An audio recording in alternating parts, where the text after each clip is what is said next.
Good day, and thank you for joining us for another edition of In Conversation with AARP in the Virgin Islands. I'm Troy Deshabere Schuster, State Director for AARP in this territory. Community is more than a place where you live. It is the people who help to make it thrive in the greatest of all times and who help to make it survive in the most challenging. On this episode, we want to recognize one of those community leaders whose organization, the United Jazz Foundation, has helped to identify, educate, and mentor students who aspire to begin a career in music. Dion Gary Parson, educator, composer, and one of New York's finest Grammy Award winning drummers, born on St. Thomas in the Virgin Islands.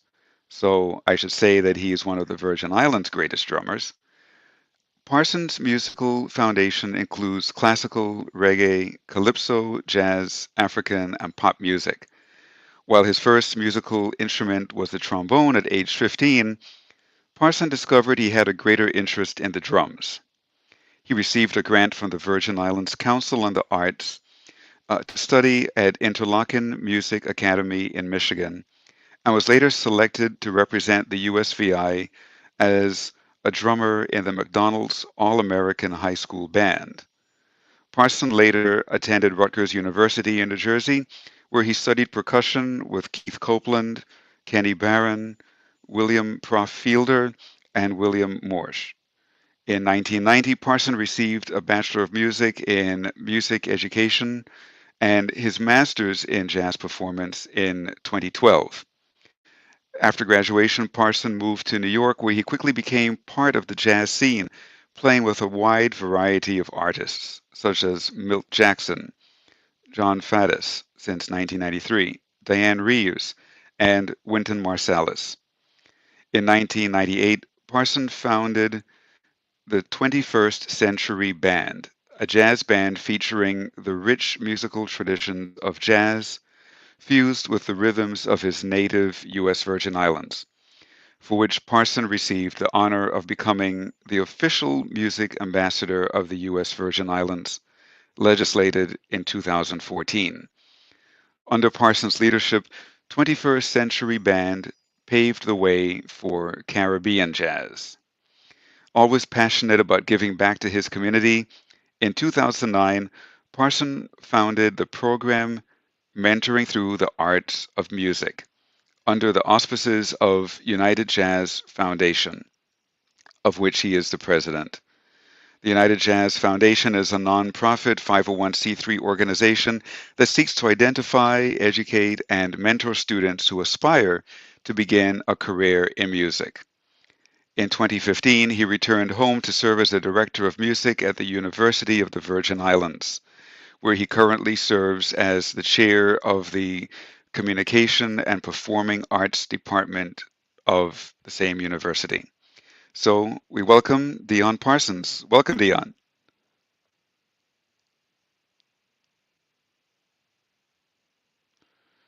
Um,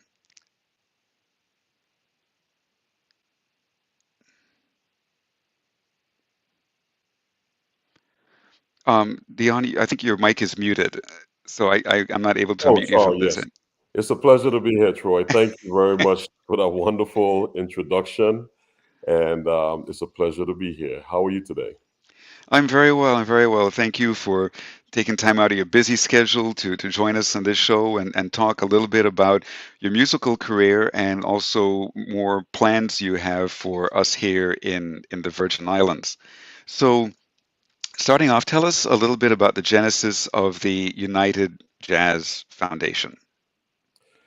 United Jazz Foundation was started in New York City, actually, in partnership with Jazz at Lincoln Center. And we did an outreach program in Harlem. And we would mentor the students and do performances at Jazz at Lincoln Center. And in a conversation with Winter Marcellus, I kind of shared with him my interest in doing more activities in the Virgin Islands. And I came home and started working with the kids. I would come home every year actually and go into the public schools. If they needed instruments, if they told me they needed something, I would bring it. If they needed a trumpet, I would bring it. If they needed music, fake books. And I just kind of, just wanted to give back. It was just my way of just helping the students because when I left home to go to the U.S., there was a lot of things I didn't know. A lot of things I didn't know. I was really not prepared, and I worked really hard to get to where I had to. So our mission with United Jazz Foundation was to bridge that gap between high school and college, and we started it in New York City, and then we brought it here to the Virgin Islands in partnership with Jazz and Lincoln Center, and that's how we ended up here. And I'm so grateful for the support that we've been able to receive from the Department of Education, the University of Virgin Islands, and other entities that have jumped on board to help us with our cause. That's wonderful. It's so great that you came back. Here in the Virgin Islands, we hear so much talk about what is termed a brain drain. It's almost a tongue twister, a brain drain, where many of our bright young people leave to go to the mainland. They become educated there and then don't return. Hmm. But every once in a while we have a bright light like yourself who does something similar but not identical, where you go away, you become educated, but then you come back to serve and build up the community. So on behalf of all of us Virgin Islanders, thank you for coming home, back to your home, to help to continue to develop and build music and musicians here in the Virgin Islands, and in particular at the University of the Virgin Islands. And so, if you will tell us a little more about exactly what the United Jazz Foundation continues to do here, just going a little into more detail about that. Okay.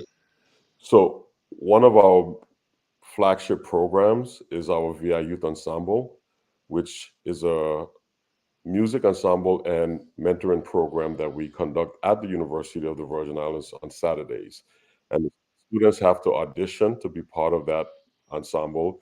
And we take students from all of the public schools and private schools on St. Croix and St. Thomas. So the students from St. Croix, we'll fly them over on Saturdays to be part of that. And we teach them music theory, music notation, and performances, and we're actually introducing a music production program as well. And the students, they just it's very intense. We work from 10 in the morning till 3 on all the elements of music, and it's a really successful program.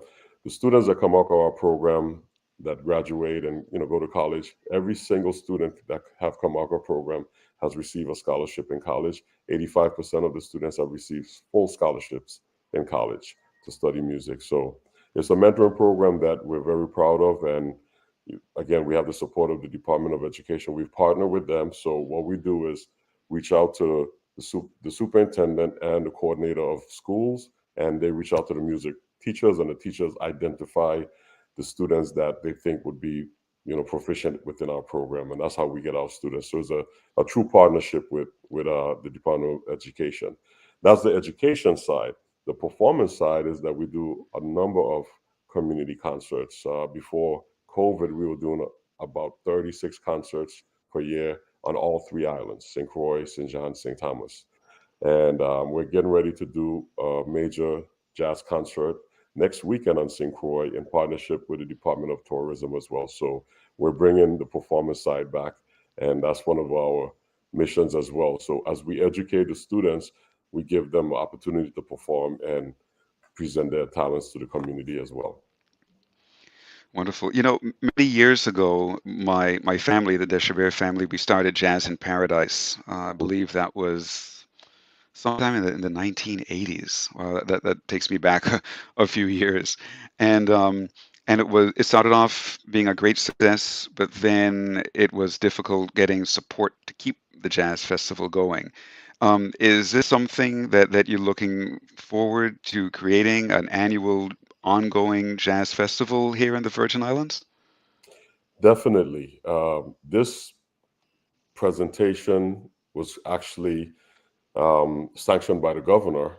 And so we know for at least the next 3 or 4 years that this is part of his mission and his legacy to make sure that we build and enrich the community with quality music and just great entertainment. So that's the plan. At least for the next 3 or 4 years, we're going to build this performance presentation on St. Croix and hopefully bring it to St. Thomas at some point. But that's the plan. And where will it be in St. Croix? What's the venue? It's going to be in Frederickstead on Strand Street, the corner of Strand and Hill Street on the waterfront promenade between Hill Street and the Fort. So we're going to shut down Frederickstead Yeah. and set up the stage and invite everyone to come out with their lawn chairs and their blankets and just come out and have a good time. So this is something, like I said, this is something that the governor wanted, and we've been working since last June to make this happen. Yeah, that's fantastic, and it's a good way to publicize St. Croix as well. Hopefully, we'll see in the future people flying in, coming in on cruise ships or whatever, just for this type of jazz festival. We have so much potential here, and so I wish you and your team great success, and I hope it continues to grow and develop and become something really magnificent for us in St. Croix and for St. Thomas as well. Yes. Well, the word is out there. I just came back yesterday. I was in Maryland doing a presentation with 21st Century Band at Maryland Public Television on Sunday. And Congresswoman Stacey Plasker came and visited us, and other dignitaries from the Virgin Islands came and participated in the presentation. But one of the local radio hosts in the DC area came to me after the show and said, "Hey, man, I just got this message here for music festival in the Virgin Islands. This is great. Next week, I'm planning on coming down. Do you have anything to do with this?" And I said, "Yeah, this is part of the things that we're working on." So the word is already out there, and folks are very interested in what we're doing and making supporting us as well.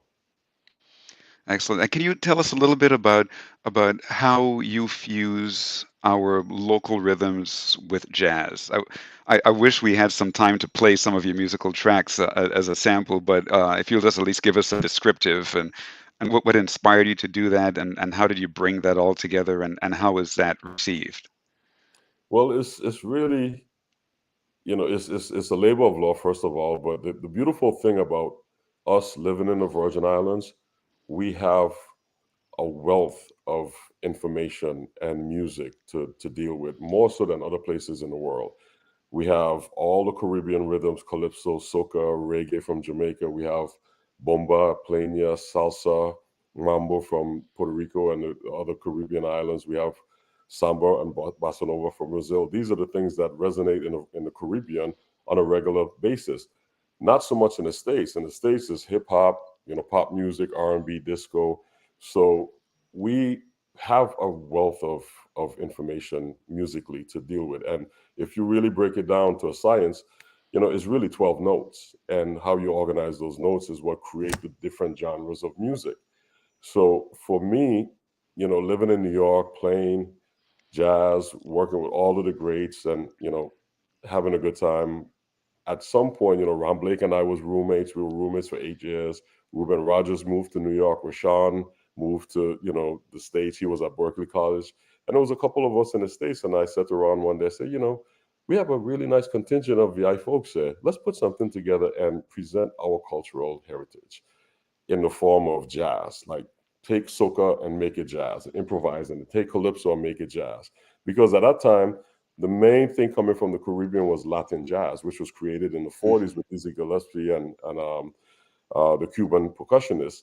And that's what Caribbean jazz became. And anytime you hear Caribbean jazz, is always Latin jazz, but there's so many other elements that we can, infuse with those rhythms and harmonies and improvisation. So that was the basis of creating 21st Century Band. How do we present our cultural musical heritage on a jazz, sophisticated, platform? And that was the inception of 21st Century Band.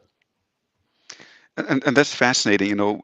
Latin jazz not only did it appeal to the masses of people who appreciate jazz, but helped to raise an awareness of um, Latino music from the Hmm. Caribbean, Hispanic Latino music. And so I would imagine that this fusion of our Virgin Island rhythms, our soca, our calypso with jazz, would again have that kind of appeal and also raise awareness of our music. So I would imagine that it would also help some of our local artists who may not necessarily be jazz musicians. Have you seen any of that by any chance? Like where it's been raising awareness nationally or internationally of our local musical genre? Well, yeah, it's catching on. A matter of fact, our presentation at Maryland Public Television this weekend, we introduced a new term which we created called Jazz Ribian. And Jazz Ribian is where jazz meets the Caribbean. And that's what we presented at Maryland Public Television. And this is a extension of the work we've been doing at Jazz at Lincoln Center for the past 13 years. We've been performing there annually, and Winter Marcellus has been a great supporter of what we're doing, and he loves it. And New Orleans being the birthright of jazz music, he was really excited to hear this type of quality music coming out of the Caribbean, because it's something that, usually when you hear Caribbean music, is reggae, Bob Marley. Bob Marley's still one of the he's like the number one selling reggae artist still, and then it's always festival time with Carnival. So this was an opportunity for us to create our own lane on a sophisticated level and put Caribbean music in the concert halls and, you know, jazz performances and stuff like that. So we have raised the awareness, and a lot of the young students that we're mentoring are seeing the value of, developing themselves on a higher level, and it's really been great. I'm excited. I'm watching this now. We've been at this for a while, and we can see the fruits of our labor, and it's really good to watch. Fantastic. I'm a great fan of Antonio Carlos Jobim. Wow. And as you know, he's one of the inventors, one of the creators of bossa nova, an incredible genre of music which has continued to be popular all across the planet. And as you know as well, that came out of samba. He took one of the rhythms of that great polyrhythmic music of samba and made it very popular. So, looking at Antonio Carlos Jobim and looking at you, can I then say that you are one of the inventors of this new musical genre of jazz Ribian? You can. I mean, it's really interesting because I've heard other artists from the Caribbean do similar stuff. Like I've worked with Monty Alexander for many, many years, and he's an amazing pianist from Jamaica. But Monty's main thing was jazz and reggae, and he developed that and has been very, very successful. And I've also worked with Ernest Ranglin, the guitarist who created the skank rhythm, skank. He invented that with the Scatolites, amazing group, one of the trendsetters out of Jamaica. So these these men were pioneers doing what I'm doing, but they didn't venture out into other rhythms. They basically stuck with reggae. But I've worked with them for many, many years, and I've learned a lot from them, and that was part of the foundation that I was able to develop to present our Caribbean culture on that level as well. So mentoring and the apprenticeship with those great musicians paid off, and that's why we're where we are today, and that's how I'm saying Jazz Rivian came about, because if it wasn't for my you know mentoring with them, I probably would not have gotten a lot of information that I know now. Excellent. So much talent among Virgin Islanders, and I was once struck by the fact that so many great artists, musical artists, actors, actresses, and so forth, have their roots in the Caribbean and Mm-hmm. have gone on to become really popular nationally. One name that comes to mind right now is James Earl Jones, Mm-hmm. a great actor, again, with Caribbean roots and so forth. So there's something to be said for us Caribbean people and our great talents and skills and how we're able to thrive not only in the Caribbean but beyond. And it's refreshing to speak with you and to see that you're certainly part of that. And so, as it continues to evolve and continues to build, can you tell us some of the projects that are on the horizons for the United Jazz Foundation? What are your hopes and dreams for the future of this organization?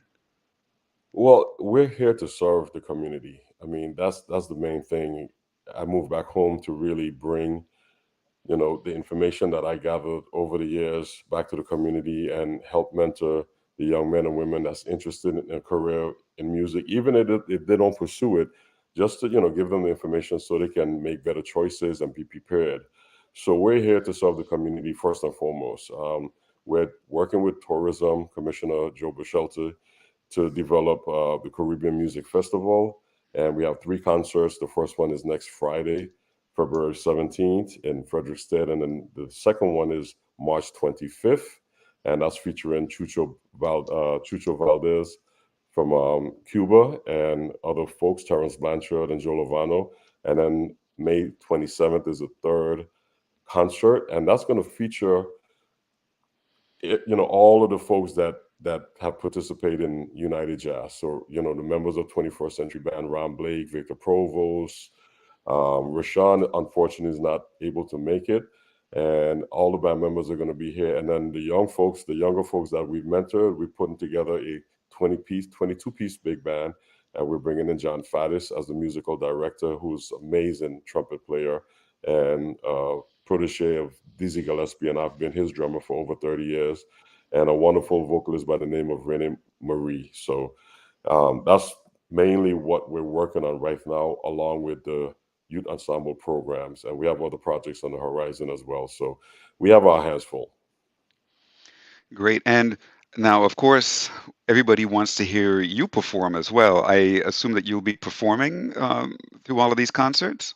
I am going to perform in May with the Caribbean Music Institute Ensemble, which is all of the local musicians. This first concert, I'm basically working to produce it and put it together with the team, with my wife Nicole Parson, Ian at Ian Turnbull at Tourism, Commissioner Joe Baschulte. We're working really hard with the team to make that happen. So that's kind of my role in this concert, and I'm having fun doing that as well. From looking at things from the other side. So that's really nice.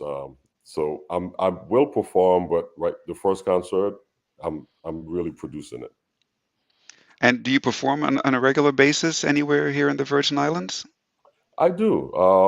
I do a number of local gigs. I performed the reception for the governor's State of the Territory speech. I performed at his reception. There's some, number of private parties and, of course, events at UVI. We have our Spring Charter Day concert coming up on March 18th. And we have, special guests from the mainland coming in to perform with us on that. So there's a number of things that I do locally, but most of what I really do is abroad. Okay.